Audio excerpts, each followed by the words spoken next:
बेलुकी 8 बजेको जनता समाचारमा तपाईलाई स्वागत छ। नमस्कार, म विभु श्रेष्ठ।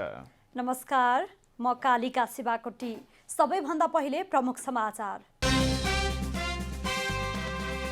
कोरोनाबाट नेपालमा थप 10 जनाको मृत्यु, 1513 मध्ये उपत्यकामा मात्र 934मा संक्रमण। विभिन्न आयोगमा पदाधिकारी नियुक्त हुन नसक्नु दुखद भएको सांसदहरूको भनाई, संवैधानिक परिषदले दबाब दिन नसकेको टिप्पणी।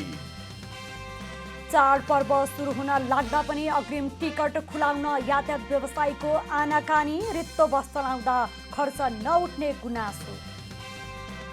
2 crore 50 lakh dose corona virus विरुद्धको भ्याक्सिन नेपाल पठाउने रुसको तयारी, क्लिनिकल परीक्षणको पनि अपेक्षा। र निर्माणाधीन पोखरा रङ्गशालाको 86% काम सकियो, निर्माण सामग्रीको अभावमा केही ढिलाइ।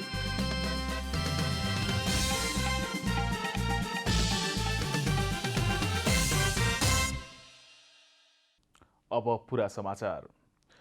नेपालमा पछिल्लो 24 घण्टामा थप 10 जनाको मृत्यु भएको छ। मृत्यु हुनेमा 39 देखि 76 वर्ष उमेरका 3 महिला तथा 7 पुरुष रहेका छन्। काठमाडौँ र बाँके 3 तथा मोरङ, सर्लाही, महोत्तरी र चितवनका 1 जनाको मृत्यु भएको स्वास्थ्य तथा जनसङ्ख्या मन्त्रालयले जनाएको छ। यो सँगै नेपालमा कोरोनाबाट मृत्यु हुनेको संख्या 491 पुगेको मन्त्रालयका प्रवक्ता डाक्टर जागेश्वर गौतमले जानकारी दिनुभयो। नेपालमा कोरोना भाइरसका सक्रिय संक्रमितको संख्या 20,396 पुगेको छ। आज 1,513 जना नयाँ संक्रमित थपिएका छन्, जसमध्ये काठमाडौँ उपत्यकामा मात्र अहिलेसम्मकै बढी 934 जना रहेका छन्। नेपालमा अहिलेसम्म कुल संक्रमितको संख्या 76,258 पुगेको मन्त्रालयले जनाएको छ। घण्टामा संक्रमित संख्या 1351 छ। क्वारेन्टाइनमा रहनुभएका व्यक्तिहरूको संख्या 6310 रहेको छ। हाल होम आइसोलेसनमा 10,707 तथा संस्थागत आइसोलेसनमा 9,689 जना रहेका छन्। तीमध्ये 213 आइसियुमा र 34 जना भेन्टिलेटरमा रहेको प्रवक्ता गौतमले जानकारी दिनुभयो। आज 731 जना डिस्चार्ज भएसँगै कुल निको हुनेको संख्या 55,371 पुगेको छ। आज विश्व मुटु दिवस। मन लगाऊ मुटु बचाऊ भन्ने नाराका साथ नेपालमा यो दिवस मनाइएको छ। पछिल्लो समय अस्वस्थकर जीवनशैलीका कारण मुटु रोगको जोखिम बढ्दै गएको भन्दै चिन्ता व्यक्त गर्न थालिएको छ। विश्व हृदय महासङ्घ र विश्व स्वास्थ्य सङ्गठनले सन् 1979 देखि सेप्टेम्बर 29 तारिकमा विश्व मुटु दिवस मनाउने घोषणा गरेपछि नेपालमा पनि यो दिवस मनाइँदै आइएको छ। मन लगाऊ मुटु बचाऊ भन्ने नाराका साथ मङ्गलबार देशैभर दिवस मनाइयो। विश्वव्यापी महामारी बनेको कोरोना भाइरसको जोखिम बढ्दै गएको अहिलेको अवस्थामा मुटु रोगीका समस्या झनै थपिएका छन्। मानिसले आफ्नो स्वास्थ्यलाई भन्दा खानपानमा ध्यान दिन नसक्दा मुटु रोग दिन प्रतिदिन बढ्दै गइरहेको विज्ञहरू बताउँछन्। स्वस्थ व्यक्तिले मिठो, मसालेदार, चिल्लो, स्वादिलो खाना निरन्तर रूपमा खाँदै जाँदा बिस्तारै नसर्ने मध्येको एक मुटु रोग हुने गरेको छ। वरिष्ठ मुटु रोग विशेषज्ञ डाक्टर सूर्य देवकोटाका अनुसार मानिसको आहार व्यवहारले मुटु रोगको जोखिम बढ्दै गएको छ। धुम्रपान, मद्यपान लगायतले पनि मुटु रोगको जोखिम बढाइरहेको डाक्टर देवकोटा बताउनुहुन्छ। मुटु रोग भन्नाले हामी सबैले बुझ्ने गरेको चाहिँ मुटुको हृदयघात सम्बन्धी बुझिन्छ र यो विश्वमा जस्तै नेपालमा पनि 1 नम्बर मृत्यु गराउने रोग हो र यो दिनदिनै बढ्दै गइरहेको छ। विभिन्न कारणले सहरीकरण, अस्वस्थ खानपान, धुम्रपान, मद्यपान, विभिन्न तनाव र अहिले चाहिँ कोरोनाको स्ट्रेसले पनि यो बढ्ने देखिन्छ। सहरीकरण, अव्यवस्थित खानपान, जीवनशैलीमा आएको परिवर्तनले गर्दा मुटु सम्बन्धी विभिन्न जटिलता थपिँदै गएको चिकित्सकहरूको भनाइ छ। धुम्रपान आजैबाट त्याग्ने, मद्यपान बन्द गर्ने, नियमित रूपले व्यायाम गर्ने, प्रेसर, चिनी, सुगरका बिरामीहरूले नियमित रूपले औषधि खाने र कन्ट्रोल गर्ने, त्यस्तै तनाव व्यवस्थापन पनि गर्ने र स्वास्थ्य निद्राको पनि आवश्यक पर्छ मुटुको लागि। त्यसको लागि चाहिँ 6 देखि 8 घण्टा सुत्ने। विश्व स्वास्थ्य सङ्गठनले नेपाल लगायतका विकासोन्मुख देशमा हृदयघात भएर मृत्यु हुनेको सङ्ख्या प्रतिवर्ष 35% भन्दा बढी पुग्ने अनुमान गरेको छ। नेपालमा करिब 75 लाख मुटुरोगी भएको नेपाल हृदय रोग निवारण प्रतिष्ठानले जनाएको छ। छाती दुख्नु, मुटु ढुकढुक हुनु, श्वास हुनु, खुट्टा सुनिनु, बेहोस हुनु लगायत मुटु रोगका लक्षण हुन्। यस्ता रोग लाग्नुभन्दा समयमा लाग्न नदिन उचित सावधानी अपनाउन चिकित्सकहरूले सुझाव दिएका छन्। क्यामेरामा प्रदीप मान सिंहका साथ अभिषेक सापकोटा, काठमाडौँ। धुम्रपान त्यागेको 12 महिनामा हृदयघात हुने सम्भावना आधा कम हुने चिकित्सकहरूले बताएका छन्। विश्वको तथ्याङ्क अनुसार प्रति 10 जनामा 1 जनाको मृत्यु मुटुरोगका कारण हुने गरेको भन्दै चिकित्सकहरूले धुम्रपान त्यागेको 1 वर्षमा हृदयघातको सम्भावना आधा कम हुने बताएका हुन्। विश्व मुटु दिवसका अवसरमा शहीद गङ्गालाल राष्ट्रिय हृदय रोग केन्द्रले आयोजना गरेको कार्यक्रममा बोल्दै मुटुरोग विशेषज्ञ डाक्टर मुरारी ढुङ्गानाले 30 देखि 70 वर्ष उमेर समूहमा प्रति 10 जना मध्ये 1 जनाको मृत्यु मुटुरोगका कारण हुने गरेको बताउनुभयो। उहाँले मृत्युको प्रमुख कारण मध्ये मुटुरोग पनि एक भएकाले जनचेतना बढाउन आवश्यक रहेको पनि बताउनुभयो। नेपाल स्वास्थ्य अनुसन्धान परिषदका सदस्य सचिव प्रदीप गेवालीले गङ्गालाल हृदय रोग केन्द्रले अनुसन्धानका काम पनि अगाडि बढाउनुपर्ने बताउनुभयो। गङ्गालालले लकडाउन सुरु भएदेखि असोज 10 गतेसम्म करिब 6500 बिरामीलाई आकस्मिक सेवा प्रदान गरेको छ। कोरोनाका कारण विगत वर्षहरूमा जस्तो कार्यक्रम गर्न नपाइए पनि दिवसका अवसरमा आज जनचेतना जगाउने उद्देश्यले बिहान माइतीघरबाट कोटेश्वरसम्म सचेतनामूलक कार र्याली गरिएको थियो। कोरोना संक्रमणका बीच बिरामीको उपचारमा संलग्न कर्मचारी स्वास्थ्य कर्मीहरूलाई अस्पतालले सम्मान गरेको छ। सरकारलाई दिएका सुझाव कार्यान्वयन गराउन संवैधानिक आयोगहरूले दबाब दिन नसकेको सांसदहरूले बताएका छन्। लामो समयसम्म विभिन्न आयोगमा पदाधिकारी नियुक्त हुन नसक्नु दुःखद विषय भएको सांसदहरूको ठहर छ। संसदको राष्ट्रिय सरकार तथा समन्वय समितिको बैठकमा सांसदहरूले कुनै पनि अध्ययन अनुसन्धानबाट देखिएका समस्या समाधानका लागि संवैधानिक आयोगहरूले सरकारलाई दबाब दिन नसकेको बताएका छन्। बैठकमा राष्ट्रिय महिला आयोग, राष्ट्रिय दलित आयोग, राष्ट्रिय समावेशी आयोग र मधेसी आयोगले गरेको हालसम्मको काम कारबाहीको सम्बन्धमा छलफल भएको थियो। सांसदहरूले आयोगहरूले अध्ययन अनुसन्धान गरेपछि सरकारलाई सुझाव दिने तर कार्यान्वयनका लागि दबाब दिन नसकेको देखिएको बताएका हुन्। अब सरकार कहिलेकाहीँ अरू काममा व्यस्त हुँदाखेरि आयोगका सुझावहरूको कार्यान्वयनमा उसबाट ढिलासुस्ती पनि हुन सक्ला। त्यसो भएर आफ्नो सुझावहरूको कार्यान्वयनका निम्ति समस्याहरूको समाधानको निम्ति चाहिँ उसले दबावकारी भूमिका खेल्न पनि सक्नुपर्छ। सांसद अनिता देवकोटाले लामो समयसम्म विभिन्न आयोगमा पदाधिकारी नियुक्त हुन नसक्नु दुःखद विषय भएको बताउनुभयो। लामो समयसम्म महिला आयोग पदाधिकारी विहीन हुन्छ, पूर्णता पाउन सक्दैन। त्यसै गरी अरू आयोगहरू संविधानमा आवश्यकता महसुस गरेर हामीले व्यवस्था गर्यौं र पूर्णता पाउन सक्दैन। उदया शर्मा पौडेलले नेतृत्वविहीन आयोगमा कर्मचारीको भरमा काम हुँदा समस्या देखिएको तर्क गर्नुभयो। कर्मचारी छिटो छिटो सरुवा भएपछि त्यहाँ भित्रको कुरो के हो भन्ने कुरै समस्या पर्छ।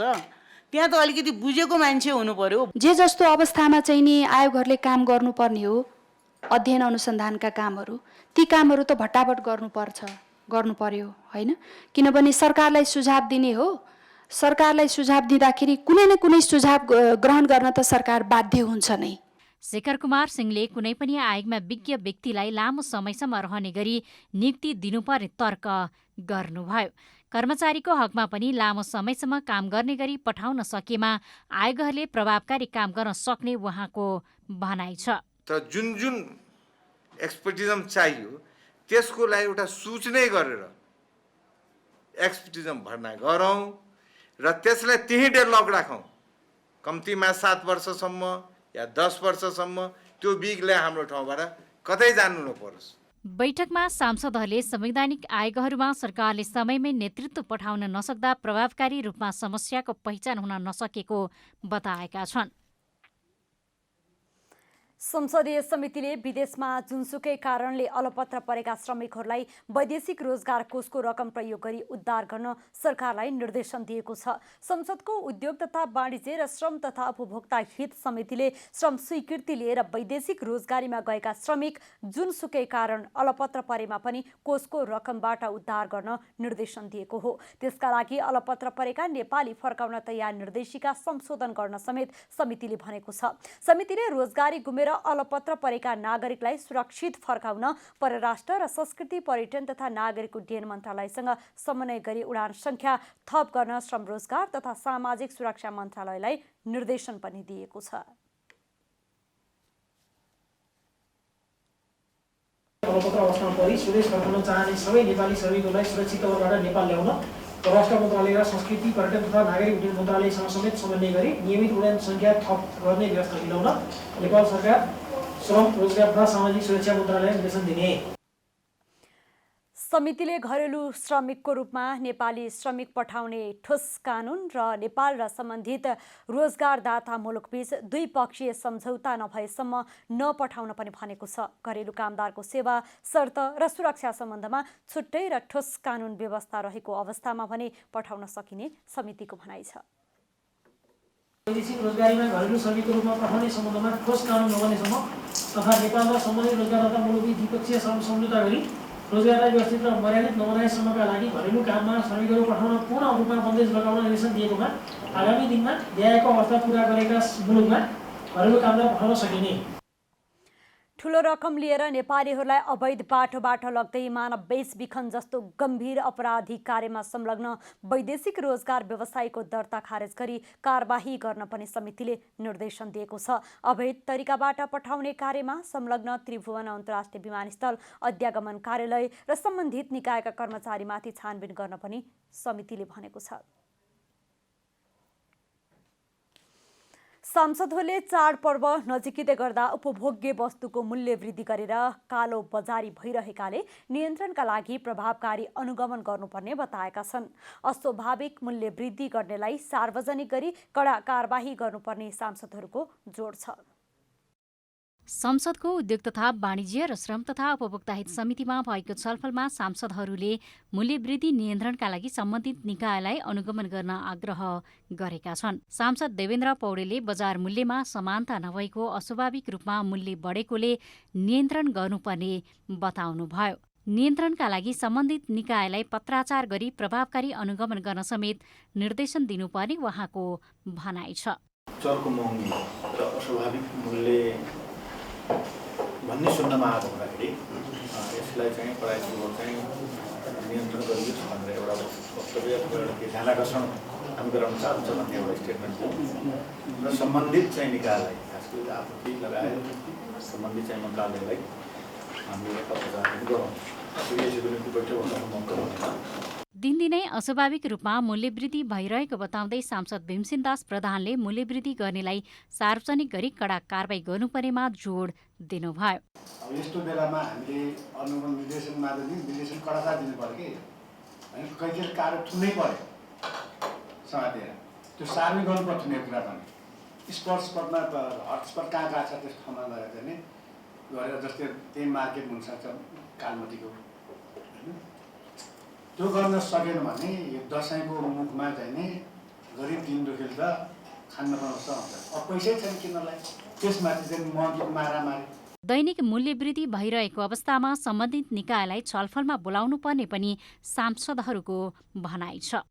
दिनानुदिन यसरी चाहिँ मूल्यवृद्धि भइरहेको छ जथाभावी सम्बन्धित निकायले के हेरिराखेको छ, अनुगमन भएको छ कि छैन, यदि भएको छ भने कहाँसम्म पुगेको छ, यो चाहिँ सम्बन्धित निकायलाई बोलाएर जानकारी लिनु नै उचित हुन्छ। समितिले छलफलका लागि बोलाउने वातावरण नबनेसम्म सम्बन्धित निकायलाई बोलाएर मूल्यवृद्धिका विषयमा सोधपुछ गर्न सचिवालयलाई निर्देशन दिएको छ। नेपालीहरूको महान चाडपर्व दशैं तिहारको आगमनसँगै यात्रुहरू बाहिरिने क्रम सुरु हुन लागेको बेला यातायात व्यवसायीहरू अग्रिम टिकट खुलाउने बारे आनाकानी गरिरहेका छन्। यात्रु अभावमा रित्तो सवारी चलाउँदा खर्च समेत नउठ्ने भन्दै व्यवसायीले गुनासो गरेका छन्। नेपालीहरूको महान चाडपर्व दशैँ तिहारको आगमनसँगै मानिसहरूको चहल पहल र भिडभाड हुने उपत्यकाका बस पार्कहरू यस वर्ष भने कोरोना संक्रमणका कारण सुनसान जस्तै बनेका छन्। अग्रिम टिकट बुकिङ खुल्ने र नखुल्ने अन्योलताका कारण पनि बस पार्क क्षेत्रमा चहल पहल बढ्न नसकेको हो। यातायात व्यवसायी राष्ट्रिय महासङ्घका महासचिव सरोज सिटौलाले दशैँका लागि अग्रिम टिकट खुलाउने बारे सरकारसँग छलफल गरेर मात्र निर्णय लिइने बताउनु भएको छ। यात्रु अभावमा रित्तो सवारी चलाउँदा खर्च समेत नउठ्ने भन्दै यातायात व्यवसायी दशैँका समयमा अग्रिम टिकट खुलाउन इच्छुक नदेखिएका हुन्। चलाउने कि नचलाउने भन्ने दोधारमा पर्यो क्या। उताबाट अब ब्याङ्कतिरबाट पनि अब भनौँ ताकेदाहरू आइरहेछ पैसाको लागि। अब गाडी चलाउन सरकारले चला भने अब सामाजिक दूरी अपनाएर अब पेसेन्जरसँग साविक भाडाभन्दा 50% बढी लिएर चलाउने भन्ने कुरो भयो। अब पेसेन्जरको चलायमान पनि छैन, हेर्नुहोस् आवत जावत नै छैन। अब 2-4 जना पेसेन्जर लिएर हिँड्नु परेको अवस्था छ, गाडीमा खाली हिँड्नु परेको छ। यसो त हाम्रो तेल खर्च नै उठाउन गाह्रो भइरहेछ क्या, हामीलाई एकदमै समस्या छ। गत चैत 11 गतेदेखि सरकारले जारी गरेको बन्दाबन्दी लकडाउनको बीच अधिकांश मानिसहरू गाउँ गएका छन्। कोरोनाको त्रास यथावत रहँदा सार्वजनिक सवारीमा यात्रा गर्ने सहज वातावरण बन्न नसक्दा पनि यस वर्ष घर जाने यात्रुहरूको चापमा कमी देखिएको हो। वर्षमा जस्तो दशैँ नजिकै आइरहँदाखेरि यात्रुहरूको चाप अत्यन्तै हुने गर्थ्यो र अहिले यो कोरोनाको महामारीको कारणले पनि हुनसक्छ अत्यावश्यक काम बाहेक कोही चाहिँ यात्रुहरू टिकट काट्न आएको देखिँदैन। समग्रमा भन्नुपर्दा लगभग पहिलाको जुन फ्लो हुन्थ्यो अहिले 5% यात्रुहरू मात्रै बुकिङको लागि आइरहेको अवस्था छ। सरकारले असोज 1 गतेदेखि लामो दूरीका सार्वजनिक यातायात सञ्चालन गर्न अनुमति दिएको छ। कोरोनाका कारण सरकारले भौतिक दूरी कायम गरेर मात्र सार्वजनिक सवारीमा आधा यात्रु राख्न निर्देशन दिएसँगै यातायातको टिकट खर्च महँगो बनेको छ। व्यवसायीले पूर्ण क्षमतामा यात्रु राख्न पाउनुपर्ने माग गर्दै सरकारसँग लबिङ गरिरहेका छन्। रूपा घिमिरे, काठमाडौँ। संघीय संसद प्रतिनिधि सभा उपसभामुखको निर्वाचन कहिले हुने भन्नेमा अन्यलता देखिएको छ। सत्तारूढ दल नेपाल कम्युनिस्ट पार्टी नेकपा र प्रतिपक्षी नेपाली कङ्ग्रेसले उपसभामुख निर्वाचनमा रुचि नदेखाउँदा निर्वाचन प्रक्रिया अगाडि बढ्न सकेको छैन। संघीय संसद प्रतिनिधि सभाको सभामुखमा सत्तारूढ नेपाल कम्युनिस्ट पार्टी नेकपाले अग्नि सापकोटालाई बनाउने प्रस्ताव गरेसँगै गएको माघ 6 गते तत्कालीन उपसभामुख डाक्टर शिवमाया तुम्बा हम्फेले राजीनामा दिनुभएको थियो। राजीनामा दिएको करिब 9 महिना बितिसक्दा पनि सत्तारूढ दल नेकपा र प्रमुख प्रतिपक्षी दल नेपाली काङ्ग्रेसले उपसभामुख चयनमा रुचि नदेखाउँदा उपसभामुखको निर्वाचन कहिले हुने हो वा उपसभामुखको निर्वाचन नै नहुने हो कि भन्ने आशंका बढेको छ। करिब 2/3 बहुमत नजिक रहेको सत्तारूढ नेकपाले जुन दललाई भन्यो उसैलाई उपसभामुख बनाउन सक्ने अवस्था छ। तर नेकपाले नै उपसभामुख निर्वाचनमा कुनै चासो देखाइरहेको छैन। संघीय संसद प्रतिनिधि सभा नियमावलीले सभामुखलाई उपसभामुख निर्वाचनको प्रक्रिया अगाडि बढाउने अधिकार दिएको छ। तर सभामुख सापकोटाले पनि उपसभामुख निर्वाचनबारे कुनै प्रक्रिया अगाडि बढाउनु भएको छैन। नेकपा संसदीय दलकी सचेतक शान्ता चौधरीले भने उपसभामुख चयनबारे पार्टीले चाँडै निर्णय लिने बताउनु भएको छ। अब व्यक्तिगत रूपमा सामान्यतया कुरा त चलिरहेछ, तर अब दलगत हिसाबले चाहिँ अब कहिले खुलाउने त भन्ने विषयमा चाहिँ त्यसरी औपचारिक रूपमा चाहिँ छलफल नभएका कारणले मैले ठ्याक्कै अहिले भन्न सकेन। काङ्ग्रेसले भने सत्तारूढ नेकपाको आन्तरिक कारणले उपसभामुख चयन ढिला भइरहेको आरोप लगाएको छ। सत्तारूढ दललाई आरोप लगाइरहेको काङ्ग्रेसले पनि उपसभामुखमा उम्मेदवारी दिने र अन्य प्रक्रियामा सरकारलाई खबरदारी गर्न सकिरहेको छैन। त्यसमा सरकार स्वयं आफै जिम्मेवार हुनुपर्ने हो। सरकार त्यसमा चाहिँ नि संवेदनशील भएर ल यो विषय उठ्यो, जनस्तरमा यो कुराहरू आयो, पार्टीहरूले यो कुराहरू उठाए, जनप्रतिनिधिहरूले यो कुराहरू उठाए, प्रमुख प्रतिपक्षी दलले यो महत्त्वपूर्ण कुराहरू उठाएको छ, यसलाई सम्बोधन गरौँ भनेर सरकार गम्भीर हुनुपर्ने ठाउँमा सरकारको चाहिँ नि संवेदनशीलता र गम्भीरता रहेन। सरकार चाहिँ उत्तरदायी रहेन। सभामुख वा उपसभामुख मध्ये 1 जना महिला र फरक फरक दलको हुनुपर्ने संवैधानिक व्यवस्था छ। सभामुखमा पुरुष निर्वाचित भइसकेकाले अब उपसभामुखमा महिला निर्वाचित हुनुपर्नेछ। यस्तै नेकपाबाट सभामुख निर्वाचित भइसकेको अवस्थामा नेकपा बाहेकको दलबाट उपसभामुखको उम्मेद्वार बन्नुपर्नेछ। कमला हमाल, काठमाडौँ।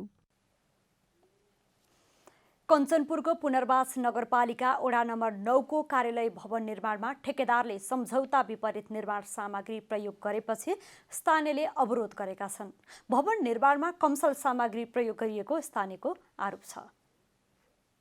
कञ्चनपुरको पुनर्वास नगरपालिका वडा नम्बर 9 को कार्यालय भवन निर्माणमा सम्झौता विपरीत कमसल निर्माण सामग्री प्रयोग गरेको भन्दै स्थानीयले अवरोध गरेका छन्। निर्माणको लागि जिम्मा पाएको रश्मि बिल्डर्स प्रणालीले 1 नम्बर इँटा प्रयोग गर्नुपर्ने भए पनि 3 नम्बर इँटा प्रयोग गरेको स्थानीयको आरोप छ। ल म आउँछु भन्नुभयो, अहिलेसम्म आउनु भएन, किनभने उहाँले यो भ्रष्टाचार गर्न खोज्नु भएको हुनाले अब आउनु भएन यहाँ। यदि राम्रो सच्चा मन नेपाली राम्रो बन्छ भनेर चाहने भए त उहाँ आउनुहुन्थ्यो होला यहाँ। यो भ्रष्टाचार भइरहेको छ यसमा, त्यसैले उहाँ चाहिँ डराउनु भयो। योभन्दा चाहिँ क्वालिटी चाहिँ युक्त चाहिँ राम्रो किसिमको चाहिँ राम्रो खालको चाहिँ राम्रो श्रेणीको ठेकेदारलाई चाहिँ यो ठेकापट्टा चाहिँ पुनः चाहिँ रिटेन्डर गरेर चाहिँ दिनुपर्छ भन्ने चाहिँ मान्यता राख्छु र यस्ता खालका चाहिँ गतिविधिहरूलाई चाहिँ रोक्नलाई चाहिँ यस वडा नम्बर 9 लगायतका पुनर्वासका सम्पूर्ण चाहिँ युवाहरू चाहिँ सधैँ सचेत र सधैँ जागरुक हुनुपर्छ र भ्रष्टाचारको विरुद्धको अभियानमा लाग्नुपर्छ। त्यो यो 3 नम्बर इँटा आयो त्यो टरालीमा, त्यतिखेर मैले हेर्ने बित्तिकै म त्यो इन्जिनियरलाई फोन गरेँ।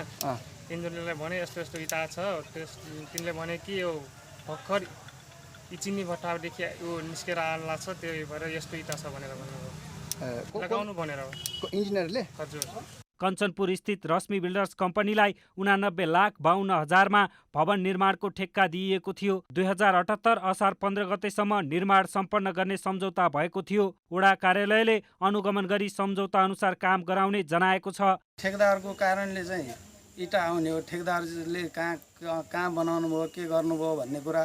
अब भट्टामा आउँदा ठेकेदारहरू पनि उपस्थित हुने कुरा भएन, ड्राइभरहरू अथवा भट्टाको मान्छेले लोड गर्ने र फाल्ने कुराहरू हो। अब त्यो विषयमा त हामीभन्दा पनि ठेकेदार साहबहरूलाई नै इँटा कस्तो हो के हो उहाँहरूले चाहिँ परीक्षण गरेर के गरेर होला उहाँहरूले लिनुभयो। तर हामी यहाँ फिल्डमा आउँदा काम गर्दा चाहिँ हामीलाई चाहिँ अलिकति कमसल खालको लाग्यो, यो मिक्स छ भन्यो, हामीले चाहिँ रोकेकै हो। निर्माण कम्पनीले 1, 2 र 3 नम्बर इँटा मिसाएर प्रयोग गरिएको नगरपालिकाका नगर प्रमुख जीवनराज थापाले स्वीकार गर्नुभएको छ। ठेकेदार, प्राविधिक लगायतलाई छानबिन गरी दोषी ठहरिए कारबाही गरिने नगर प्रमुख थापाको भनाइ छ। कञ्चनपुरबाट जुद्ध चौधरीको रिपोर्ट। एलाइडले कोरोना महामारीका कारण समस्यामा परेका नागरिकहरूलाई काठमाडौँको खुल्ला मञ्चमा निशुल्क खाना खुवाएको छ। UFTUS trade union, international public services and allied Nepal coordination कमिटीले आज खुल्ला मञ्चमा निशुल्क खाना खुवाएको हो। विश्वभर महामारीका रूपमा फैलिएको कोरोनाका कारण धेरै मानिसले रोजगारी गुमाएका छन्। विशेष गरी मजदुर वर्ग कोरोना संक्रमणको चपेटामा परेका छन्। एलाइडले आज त्यस्ता मानिसहरूलाई निशुल्क खाना खुवाएको हो। गत चैत 11 गतेबाट सरकारले संक्रमण नियन्त्रणका लागि लकडाउन जारी गरेपछि विभिन्न सङ्घ संस्थाले निशुल्क खाना खुवाउँदै आएका छन्। हामी आज फर्स्ट डे हामीले यो काम यहाँ स्टार्ट गरेका छौँ र अब हामी विभिन्न ठाउँहरूमा यो काम गर्दैछौँ। हामीलाई निर्देशन पनि छ सेनिटाइजर उपलब्ध गराइदिने, यो चाहिँ रोजगारी गुमाएकाहरूलाई रोजगारी सृजना गर्ने उपायहरू खोज्नुपर्ने, यी सबै कामहरू अहिले हामीले गरिराखेका छौँ। लकडाउन भएदेखि खुल्ला मञ्चमा निशुल्क खाना वितरणको काम चलिरहेको छ। त्यसमा विभिन्न व्यक्तिदेखि सङ्घ संस्थाले ऐक्यबद्धता जनाइरहेका छन्। अब आर्थिक समाचार।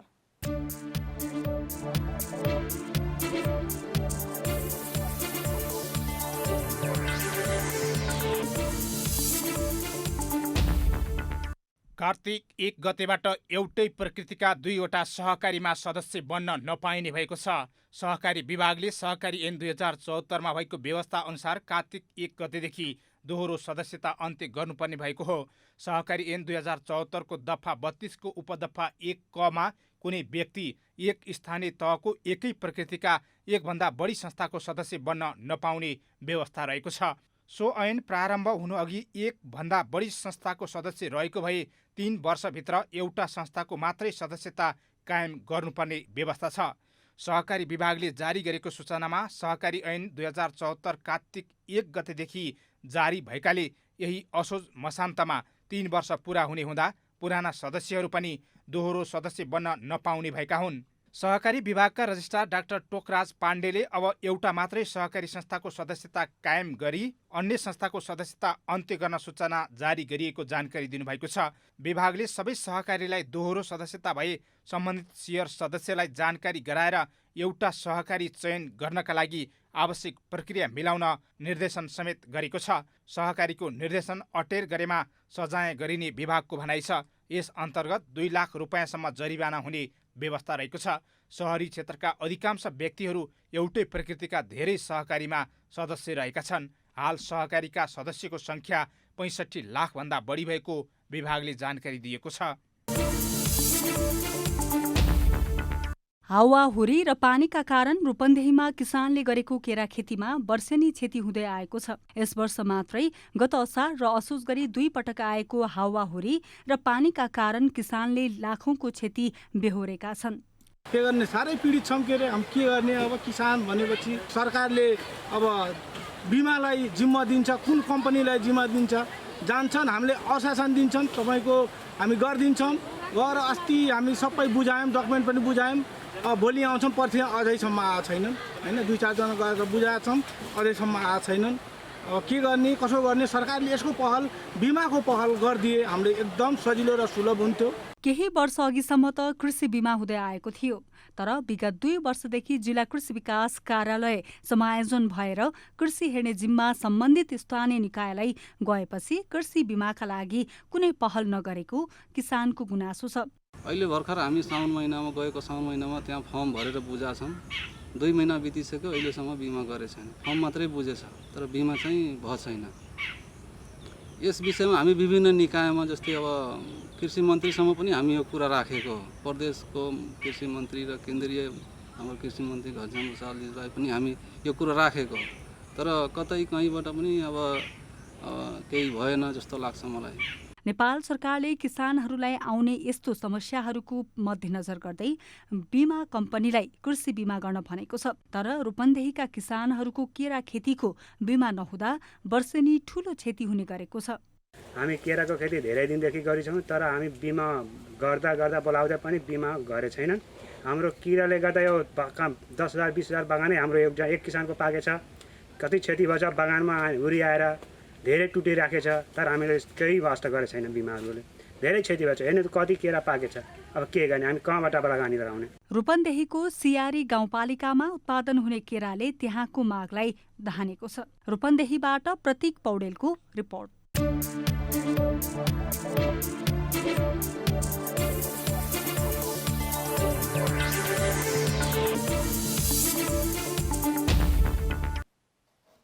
अब खेलकुद समाचार। खेलकुद समाचारको साथमा Manaslu World College, Tabahil Tuche Party, a home for future leaders.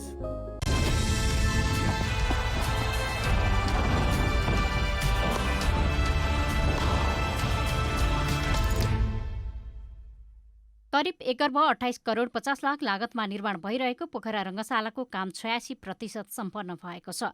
Machhapuchhre हिमालको फेदमा निर्माणाधीन यो रङ्गशाला निर्माण सम्पन्नपछि नेपालकै ठूलो रङ्गशाला हुनेछ। पश्चिमाञ्चल खेलकुद विकास समितिका इन्जिनियर प्रणेश ताम्राकारले पछिल्लो समय निर्माण सामग्रीको अभावमा केही कामहरू रोकिएको बताउनुभयो। भारतबाट ल्याउनु पर्ने सामग्री नआउँदा पी बिल्डिङको निर्माण कार्य रोकिएको छ। स्टेडियमको पश्चिमतर्फ भिआइपी सिट मध्येको छानो निर्माणको काम पनि रोकिएको छ। हाल रङ्गशाला निर्माणमा 20 जना नेपाली कामदारहरू खटिरहेका छन्। 85 to 86% चाहिँ काम सम्पन्न भइसकेको छ।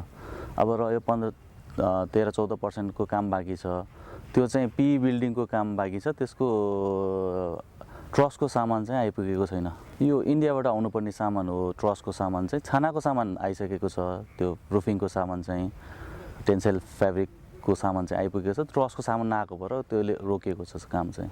चेन्जिङ रुम, मिडिया सेन्टर लगायतको काम सकिएको छ। अब छतसँगै बिजुली जडान गर्ने काम बाँकी रहेको छ। स्टेडियमको चारैतिरको पिच निर्माणाधीन अवस्थामा रहेको छ भने 17वटा शौचालय निर्माण भइसकेका छन्। ब्रिक पाइपलाइन, सेनिटरी र टाइलको काम जारी रहेको छ।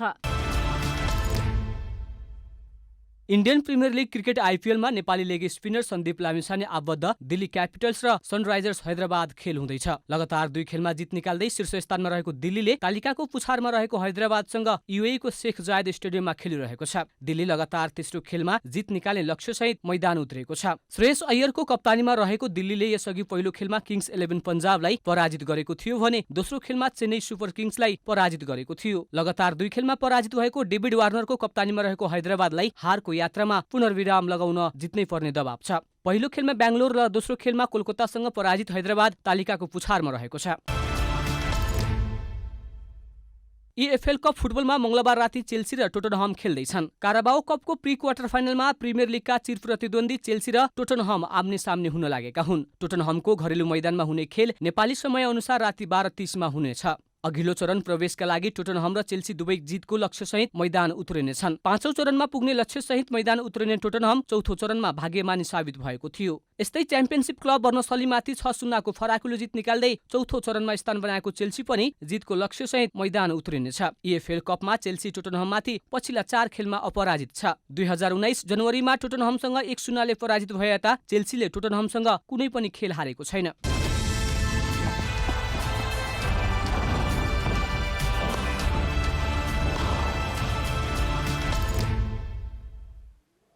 अब मौसम समाचार।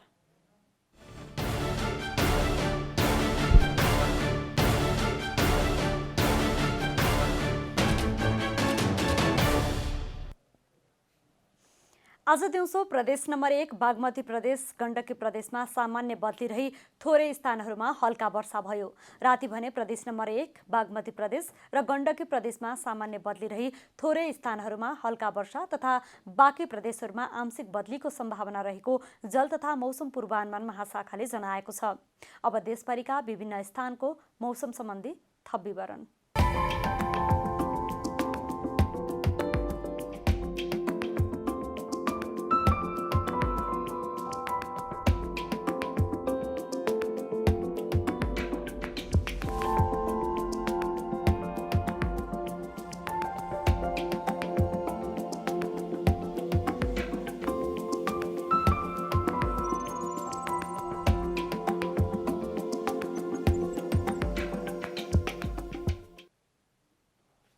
अन्त्यमा आजको डायरी।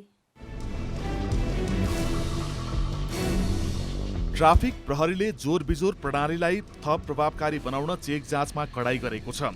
काठमाडौँ उपत्यकाका प्रमुख जिल्ला अधिकारीहरूले भदौ 25 बाट लागू हुने गरी उपत्यकाभित्र जोर बिजोर प्रणाली अनुसार सवारी सञ्चालन गर्ने निर्णय गरे अनुसार चेक जाँचमा कडाई गरिएको हो।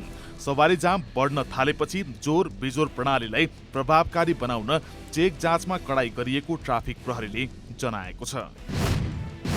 त्रिभुवन विश्वविद्यालय अन्तर्गतका आंशिक प्राध्यापक संघले चरणबद्ध आन्दोलनको घोषणा गरेको छ। संघले त्रिवीद्वारा जारी निर्देशिकाले आंशिक प्राध्यापकहरूको माग सम्बोधन नहुने भन्दै असोज 12 गतेदेखि सम्पूर्ण अनलाइन कक्षा बहिष्कार गर्ने जनाएको हो। प्राध्यापकहरूले त्रिवीले निर्देशिका जारी गरेर प्राध्यापकहरूलाई विस्थापित गर्ने नीति ल्याएको भन्दै तत्काल निर्देशिका खारेजको माग गरेका हुन्। सांसदहरूले चाडपर्व नजिकिँदै गर्दा उपभोग्य वस्तुको मूल्य वृद्धि गरेर कालोबजारी भइरहेकाले नियन्त्रणका लागि प्रभावकारी अनुगमन गर्नुपर्ने बताएका छन्। अस्वाभाविक मूल्य वृद्धि गर्नेलाई सार्वजनिक गरी कडा कारबाही गर्नुपर्ने सांसदहरूको जोड छ। संसदको उद्योग तथा वाणिज्य र श्रम तथा उपभोक्ता हित समितिमा भएको छलफलमा सांसदहरूले मूल्य वृद्धि नियन्त्रणका लागि सम्बन्धित निकायले अनुगमन गर्न आग्रह गरेका छन्। अन्तर्राष्ट्रिय मानव अधिकारवादी संस्था एमनेस्टी इन्टरनेसनलले भारतमा आफ्नो काम बन्द गर्ने घोषणा गरेको छ।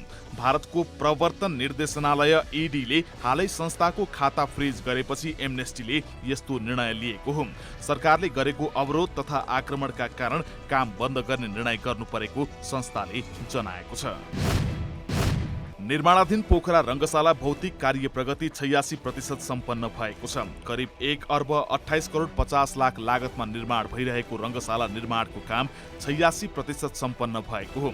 माछापुच्छ्रे हिमालको फेदमा निर्माणाधीन यो रङ्गशाला निर्माण सम्पन्नपछि नेपालकै ठूलो रङ्गशाला हुनेछ।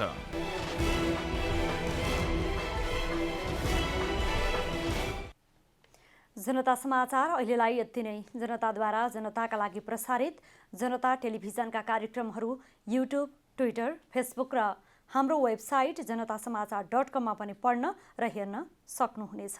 सूचनामा तपाईँको सहभागिता, समयमा समाचार हाम्रो प्रतिबद्धता। कोरोना भाइरसको संक्रमणबाट बच्न नियमित रूपमा हात धुवौं, भिडभाडबाट टाढै रहौं। नमस्कार।